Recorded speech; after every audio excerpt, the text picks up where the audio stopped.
All right, so we are here today with Jamie Davis. Tell us a little bit about yourself and what you're currently working on. I hear you coming. Yeah, well, I'm a retired paramedic. I still have my RN license though, because I still teach at a local nursing school. I teach pharmacology and Wow. social media and healthcare and a couple of other classes. Interesting. But my primary joy right now is writing full time. I still have a little bit of my podcasting journalism, healthcare journalism. I just have one podcast left. I've been podcasting since 2005, and I had a whole Wow. business set up around it. But now I just write most of the time, and I write fiction, fantasy mostly, Mhm. and that's my thing. Okay, wow. How'd you get from medical world to fiction? Well, interestingly enough, somebody dared me to do NaNoWriMo, which is National Novel Writing Month Yeah, in yeah. November. And that was 2014. Mhm. And I had this idea rattling around in my head for based upon some of my exploits in the back of an ambulance in the middle of the night. When somebody, we had this really strange character one night, and somebody Mhm. said, wow, he's just like a werewolf or something, right? You know, Oh, because he was real hairy and whatnot. uh-huh. And I was thinking well, what if we picked up people and didn't realize that they were really creatures of the night in disguise as humans and they just needed their injuries treated. So I came up Yeah. with this whole series about paramedics who treat the supernatural. And that was my first series, Extreme Medical Services. And that got me started. That kind of melded the two things together. And I really fell in love with writing fiction. That sounds awesome and very entertaining. I've not seen medical fantasy before, so that's all new to me, and I'm There's excited. not a lot out there. No. See, I keep seeing all of these new things, and this is very, very interesting to me. Okay, so what about your current project? Well, I'm currently working on a new urban fantasy series, but I'm getting ready to release a whole 5-book series Oh, that's wow. coming out about the time this is released, I think. Mhm. And it's called The Broken Throne. It's a 5-book series set in a modern world where magic is made against the law. And so think of it as kind of like Prohibition, Uh, Boardwalk Empire meets magicians, where magic is the thing that's prohibited. And so they have gangsters and things that spring up to deal in black market magic. And it's about this young woman who is trying to run an honest business, and then it's suddenly declared against the law, and she has to make ends meet, and she becomes a charm runner. And that's the first ah, book, The Charm Runner. okay, that sounds really interesting. But then Prohibition, Boardwalk Empire, anything like that, and I'm right there. So, okay, so how'd you come up with the idea for that one? Because that Well, is it's completely it's different. it's funny. I was talking with I worked with a mentor for a while back in 2016, Hmm. and just kind of helping to build my ability as a writer and kind of expand my horizons a little bit. And he and I were shooting the breeze on a call one time, and we were talking about how varied the fantasy world can be and anything. And I just out of the blue, we came up with the idea: what if we had been talking about Boardwalk Empire, and I was like, wow, what if magic was against the law? Uh-huh. And he went, that's awesome. And so we started fleshing out an idea around it. And so it takes place in a modern world. It's not back in the 20s, but No. it is in the modern world, but magic is against the law. And Huh. what would happen if everyone was used to having a magical whisk that always blended the cake perfectly, right? That kind of stuff. It's simple household items that have Right. magical charms on them, and now it's against the law. But you still want to have that hammer that hits the nail every time, right? Right. So that's kind of what the story's about. That's really cool. And knowing me and my skills, I would probably need that hammer because fingers. Oh yeah. Yeah. Okay. So having done all of this, you're probably fairly familiar with the writing publishing process. And what's your least favorite part? I think it's the marketing part of it. Mhm. It's the business side of things. I'm a very creative person, and so having to do the business part, the business aspect. I'm independently published, so that means Right. I handle all the aspects of publishing, and that means I love the writing. I love coming up with the ideas and the outlining and all that stuff. Hmm. But then you have to sell it. Yeah. and so that's kind of the grungy part of it. And I've come to enjoy it because what I found is that my readers are really passionate about what they like to read, and if I can give them that book that makes Hmm. really a win-win for everybody, and that's kind of the way I look at it. Yeah. Yeah. Well, it sounds like you've got some experience if you're doing social media and healthcare. Oh yeah, So, well, I had a business. I mean, I've been in business for myself for a long time, in one way right. or another. And so, I mean, I had a healthcare freelance journalism business that at one point I had 7 weekly podcasts going in the healthcare space, Wow. all of them sponsored by major healthcare corporations. I did the Johnson and Johnson nursing podcast for 5 years. Wow. So, I mean, I've run a business. I know what I need to do when it comes to marketing. But if you ask me my least favorite thing, it'll be the marketing part of it. Yeah. Yeah. I can understand that. Okay. So about the podcast, you say you've only got one left, and I know you do the fantasy podcast. So, so I do the Books and Authors Fantasy Podcast, which is kind of a passion project for me. I just wanted to kind of talk to other fantasy authors. I've had you on the show, and that was lots of fun. It was fun. But I have a podcast I do called the Disaster Podcast. It's the last holdout. It's for disaster responders at all levels, from the federal level down to the state level. It includes health departments and hospital staff and all kinds of people. And it has a sponsor, and I basically said, as my sponsors go away, I'm not going to refill the sponsorships. So Right. as the sponsors go away for a show, I just let the show kind of go into hiatus. Hmm. The sponsor loves doing this show. He continues to pay me to do this show. Well, all So right then. every Thursday, the Disaster Podcast comes out with a new episode, and I think part of the reason is the sponsor is himself a federal urban search and rescue Ah. responder. And so he gets deployed on a lot of things. It's very interesting. He will call in from the field, and we'll do special extra episodes. He called in last year when Hurricane Michael hit Florida, Oh and yeah. he was there where all the houses were flattened, and he was talking about the challenges they were having with helping people. So it's a really nitty gritty, down to earth kind of podcast for the disaster responders that do that are first responders for a living. And so I'm happy to do it as long as he's willing to continue to sponsor it. But that's really the last one from that business venture. That's fascinating, and I imagine it's completely different than the fantasy author Oh podcast. yeah, I mean it's much more technical. I mean we have doctors on, and paramedics and nurses and health experts. We have a representative from a software company coming on to talk about how software and mobile phone apps can be used to improve local disaster response. Uh-huh. Um, we've had all kinds of various things on. So it's very much into the weeds of what goes on when disaster strikes, and how people need to respond to it, how to be prepared, how to prepare your family so you can go out and be a responder, because you don't want to leave your family at home in danger. So Right. it's all kinds of stuff. Oh wow, that is very interesting and slightly terrifying for someone who has no idea about any of that. Well, I'll just Okay. put in my plug here. Ready.gov has Ready? everything you need I to will write that to down. put your disaster kit together. It's really not that hard. They have a checklist. You can print it out, and they have an app. They have all kinds of stuff. Everything you need for your disaster kit is right there at ready.gov, and it's really not that scary. Okay, good to know, because as far as those things go, I am slightly capable, but not terribly. Yeah, not. You're Oh. not alone. All right. I'm going to move on slightly tangentially to your writing. As far as stories you've seen, what is one that you wish you had written?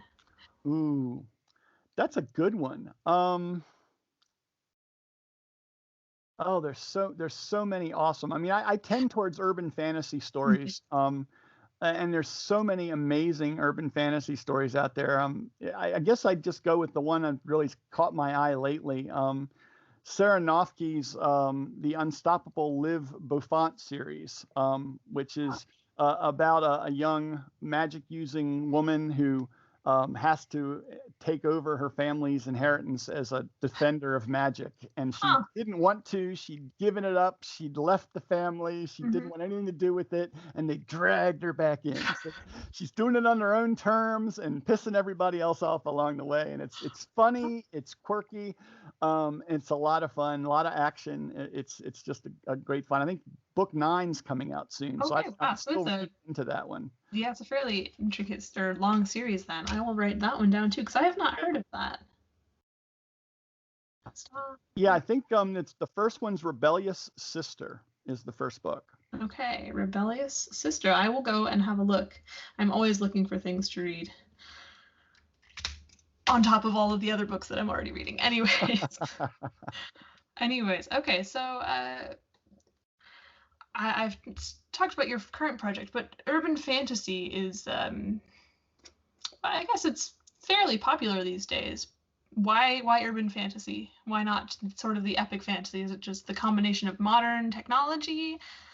And I think it's a couple of things. I think I just I've read epic fantasy all my life. I've read lots of different things. I think as I grew up and became an adult, I started tending towards some of the urban fantasy style books that were out there. You know, Patricia Briggs and Kevin Hearn with the Iron Druid series. You know, there's so many awesome urban fantasy books out there and premises for stories out there, and like I said, it fit for me because I started out writing paramedics for the supernatural, so that was in a modern world, and I kind of had developed an audience there, and so you want to keep your readers happy. I also wrote a 6-book lit RPG fantasy series that's more like an epic fantasy book, and it's not real heavy into the gaming stuff. There's a gaming element involved where someone basically plays a game and gets sucked into the game world and has to fight his way back out and level up along the way and all the other things, acquire skills and stuff. That's really an epic fantasy story with some gaming elements attached to it. But it's really epic fantasy. And I have a whole epic fantasy trilogy that has been rattling around in the back of my head for like 4 years, and it's just waiting to come out. I've got the first book pretty much plotted out completely at this point. I just need to find the time in the rest of my schedule to write the darn thing, because it's going to be like epic fantasy. It's going to be 180,000 words or something ridiculous like that. Right. Yeah. Okay. So you're a plotter type, definitely then. Well, when I say plotted out, for me, that means like a chapter. For every chapter, I have a sentence or two. So I mean, I've kind of gotten an idea for my characters. I have a name for my main characters. What I do is I like to cast actors in my character roles. Okay. And I cast the actors from specific parts they've played. So, like Brad Pitt from Fight Club is going to be this one character, or, so I pick a specific part they've played and assign that role. And what that helps me do is that gives me that character in a nutshell. I can think about that role and instantly I know a little bit about what kind of gritty character that is. And so I do that. But otherwise, I just kind of write a sentence or two for each chapter, and I know where I need to get to. I know where I was, and I write the in-between. Yeah, it's the in-between bits that are always hard. Okay, so that's also the fun part, though, is because I discover the in-between parts, and it just reveals itself to me like magic. So in that sense, I'm very much a pantser. Yeah, I'm a pantser all the way. I tried plotting once, and I wrote an academic paper. It was not fun. So who is the cast for your upcoming project then? Oh, the one that's releasing soon? Well, let's see. I'm trying to think who I cast in this one, because this is actually a re-release of a series I had published under a publisher a couple of years ago. Okay. So, I think I had cast for the main part. I think for the main part, if I were to cast it today, I would cast somebody like Haley Steinfeld in the main role. She's got dark hair. I think she's got a little bit of a badass side to her, and I think that would. But yet she's a nice person, and so I would probably cast somebody like her in that role. as she was in like Bumblebee or something like that. Okay, very cool. And what about, I guess, antagonist? Although it sounds like the Uh, government is the antagonist in the this. government is the antagonist, but there's a big bad guy in the government. He's the Mhm, head of magical containment, right? mhm. And Nils Kane is actually in the books that I set up portrayed by Hugh Jackman, but in an evil role. So it's kind of like I cast Hugh Jackman, but not in a specific role, but just because I wanted that kind of look. Mhm. And this guy's very very evil, Hmm. very like self-serving. Uh-huh. He manipulates the government people around him to do the things he wants and makes them think that it's their idea. So that's what's so Sounds like insidious a about him. sounds like a great villain. Yeah. Yeah, he's fun.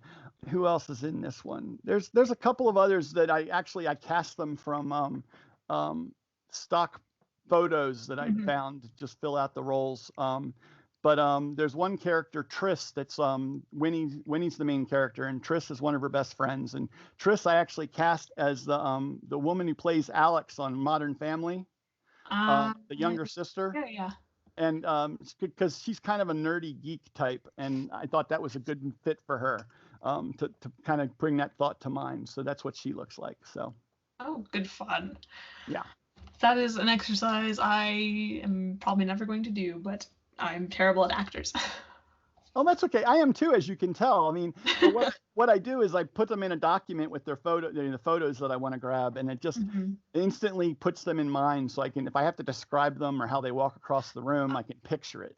There's an idea Yeah. instead of So having a character sheet. right. I just kind of get an image of them, and for a pantser, that's all I really need because Right. I just need that sense of them. Mhm. Very interesting. Yeah, okay. That is actually a very interesting exercise that I may have to try.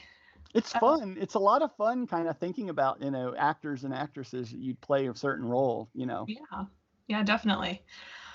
All right. I'm going to tangentially explore another story again. Is there a story out there that you would like to sort of see? It's kind of an underappreciated story that you want to get out there. And Wow. Underappreciated stories. There's so many great authors out there that have books that are just not getting the attention I think they deserve. Mhm. I interview a lot of them on the Books and Authors Fantasy podcast, Yeah. which is a lot of fun to do and frustrating as well because I see that they're having some challenges getting the word Mhm. out about their book, and I hope that my podcast will help with that. But Yeah. who would I think that I would think of as underserved? I'd have to look at my recent episodes list and kind of go down the list there. But there's so many people that I've interviewed that have some great stories. Mhm. Lee Conley comes to mind. I I just read his book, The Bone Ritual, a Bone Yeah, Ritual, Ritual yeah, of Bone, because yeah, word order matters. yes. Um, And so yeah, it's a creepy book, a little and bit, kind yeah. yeah, but and really dark in some really substantial ways. But and I don't usually like that kind of stuff, Hmm. but it grabbed me, and I Yeah. think that's why I think it's probably a little underserved. I think people, I don't know why people aren't reading it, but I think if they gave it a chance, I think they would be very surprised at Hmm. how engaging it is and how much it kind of pulls them in right away. Hmm. So it sounds like you've got seen a lot of the writing world with doing your podcast, and you said you had moved from traditional to indie publishing. So what was the transition like trying to make a name for yourself? You know, I was lucky in some ways. I had my existing business, and I was an independent podcast journalist, so Hmm. I had my own mail list of nurses and doctors and paramedics that were on an email list. So when I came out with a book about paramedics, the supernatural, I just hit my medical list and said, "Hey, if any of you read fantasy, you might like this." Hmm. And that really helped springboard that first book up high enough in the rankings that it got some notice and some attention. And I think the premise is novel enough that people, like you said, you have never heard of anything dealing with medical and fantasy before, and so it's a novel enough premise even now, 4 or 5 years later, that it is something that people still kind of go, wow, I think I want to check that out. Hmm. And So, that's the biggest challenge is just getting discoverability, and there are ways to do it. I have Facebook group and different ways and a Facebook author page Hmm. and Twitter account and all that stuff. A Discord channel for those that want to chat with me that way. But I just try to be personable and approachable and give people an opportunity to get to know me, Hmm. and hopefully they'll like my books. Yeah, yeah. Oh, marketing. Marketing is always fun. Best money you've ever spent as a writer? The best money I've ever spent as a writer is book covers. Y- Okay. Your book cover is, talk about discoverability. Think Hmm. about how you shop on Amazon. You hit Amazon, you search for whatever you're looking for, and then you scroll and you Yeah. scroll and you scroll. And the only thing that makes you stop is something in the image that grabs your eye that says, this is what I'm looking for. Uh-huh. So your book cover is the thing, it won't sell the book, but it's the thing that makes them stop and look at your book. Hmm. And it's got to be that thumbnail size. So people look at their book cover, and I actually have a postcard Yes. because I've been Looks sending out nice. postcards to my book covers. So this is the Oh. Charm Runner book cover, Oh, wow. and I actually been mailing postcards of these to some people who've won some contests in one of my groups. I Uh-huh. actually mail them a set of the 5 postcards for the series. But the thing for the Charm Runner cover is we all look at it big, blown up the size of our face and in our Right. computer screen, and we go, wow, that looks awesome. But what you need to do is you need to say, what does it look like Way back there. And it thumbnail still looks size, pretty fantastic. right? You need to be able to pick out the title, or at least parts of the key parts of the title. You need to be able to pick out that there's a person on the cover so that Hmm. it grabs their eye. The color scheme needs to be eye-catching. Hmm. Um, and the only way to do that is just to look at what's selling in your genre, whatever Right. your genre is. Get the top 100 of your genre on the screen and scroll down and find that common thing. Pull 10 covers that really catch your eye Hmm. and show them to your cover designer and say, I want to look like these. And you're not going to let you look like a specific one, but you want to Right. get a feel. You want them to get a feel for what you're going for, color Mhm. scheme and everything. That's the best money I've ever spent. Every time I've upgraded book covers, I've almost doubled my sales in that Wow. series. And the Extreme Medical Services series, I made the first book covers myself. They were horrible. It still sold okay because I think the story was engaging enough to grab Hmm. people. But Hmm. when somebody said, "Dude, you need new covers," I went out and I spent, I think like $100 on a cheap cover, Hmm. and I got a cheap cover, but it was better than the cover I made, Hmm. and my sales went up. Um, Yeah. it's on its 4th covers now. Now Wow. that's only like the first 2 or 3 books that have had 4 covers, but some of them have had 2 covers, Hmm.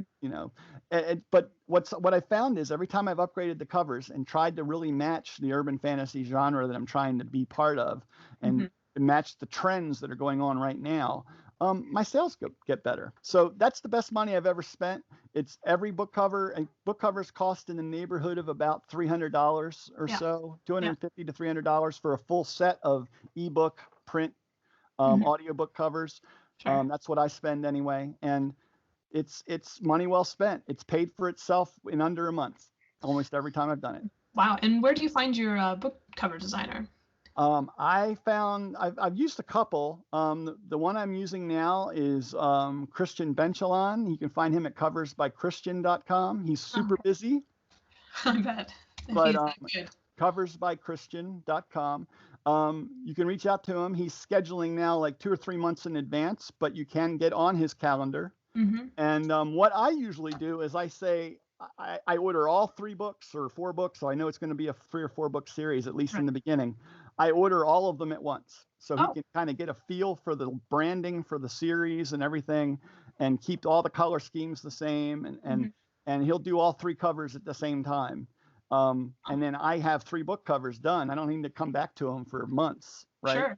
Sure. And they also kind of inspire me because I get awesome book covers done, and then I put them on my phone's background, and I put them everywhere. So whatever I'm writing at the moment is also the thing I see all the time, Oh, and wow. that That's, inspires me to write. yeah, there's a good idea. Oh, I love covers. Book covers are so much fun. Yeah, So much fun. definitely. Okay, so audiobooks. I know they are extremely popular.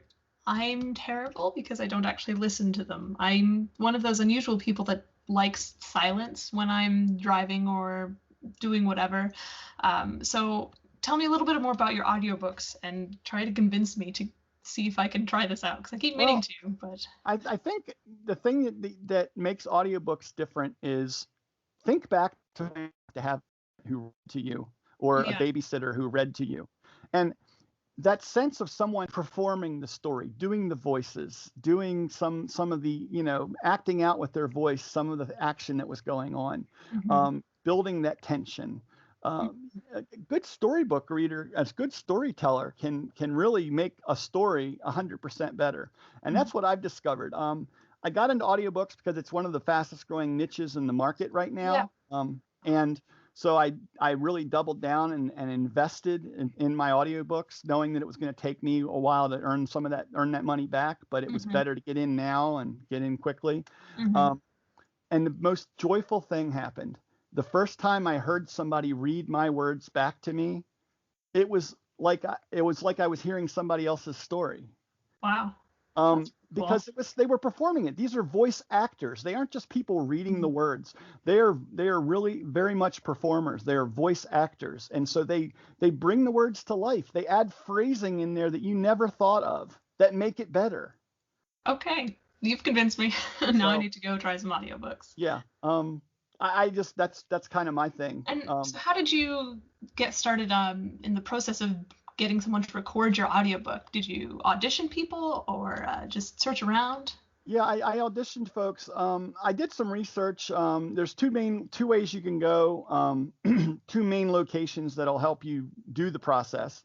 ACX, which is the back end of Audible.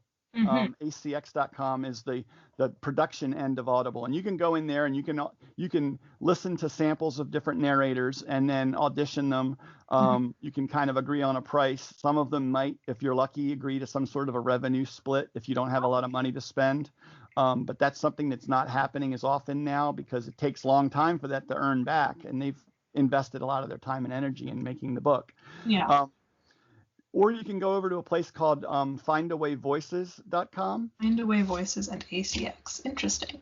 Yeah, so Findaway Voices, and they are a company that is basically a distributor. They have 32 different places in the worldwide that they distribute audiobooks, including library systems and things like that. And so they also distribute to Audible. So you can go through Findaway Voices, and they have a similar platform that allow you to audition narrators.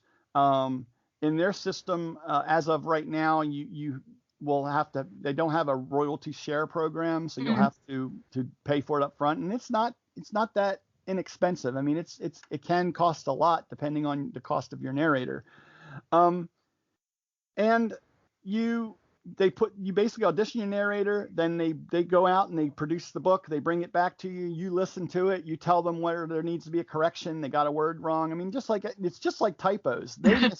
They're rolling along and they misspeak a word and they don't even notice it when they do it. It's just like when you type a typo in the narrative. You listen to it and then you give them feedback. They go fix the places you need them to fix, and once the final version is done, then they get paid. You pay Findaway. Findaway takes care of paying them. Findaway takes care of all the paperwork and contracts, but you own the audio at the other end. Oh. You own all rights to it. Findaway doesn't own any of it. They're just there then to distribute the book to all the various platforms that you might want to distribute to. And honestly, the best decision I ever made was going with them on that choice because my library sales outstrip my Audible sales now. And it's because there aren't that many people putting their books in library systems. And so if you're a fantasy book in a library system where there aren't a lot of fantasy books, you can clean up, and the libraries are hungry for them. Yeah. Well, I keep meaning to go and try this, and it sounds fascinating. And I keep hearing people doing it, and I say, okay, let's go have a listen. I just need to find the right book, I guess, which yours sounds fascinating, so I might give it a try. Well, thank you. I appreciate that. In fact, I'll tell you what. Okay. You can give away to one of your listeners / whatever viewers One of them can get a free audiobook code to the first book in my Extreme Medical Services series. All right. All right. Yeah, that sounds fantastic. Thank you. I will definitely do that. And viewers should be very interested in this. Hopefully. Yeah. Well, is there anything else you want to add? And also, can I have a look at your cover again because it's beautiful? Oh, so this is the Charm Runner. Uh-huh. And it comes out Friday, July 19th. It's available. It's available for pre-order now. Right. That's fantastic. And so it's a part 1 of a 5-book series, and every book is already written. They'll be coming out every 3 weeks until mid-October when the last one comes out. Okay. So if you're looking for a complete series, you can get this book and know that the next one's coming out in 3 weeks. Oh, good. Because cliffhangers are dreadful. And anyways, so that's fantastic. It's beautiful work. And I'm very excited to see all of these books. Well, awesome. I appreciate it. Yeah, the Charm Runner is available at Amazon and in Kindle Unlimited. So for those that want to get it, if you already have Kindle Unlimited, you can get it for free. So perfect. Sounds great. All right. Is there anything else you want to add to the world that No, may or just, may not be writing related? Thank you for having me on the show, and look forward to chatting with you again. It's always fun to talk with you. Always learn things that I didn't know before. Awesome. Okay, well, have a great day, and happy birthday, by the way. Oh, thank you. It was nice to do this on my birthday. It's kind of a nice treat to be on the other side of the microphone as a podcaster. So.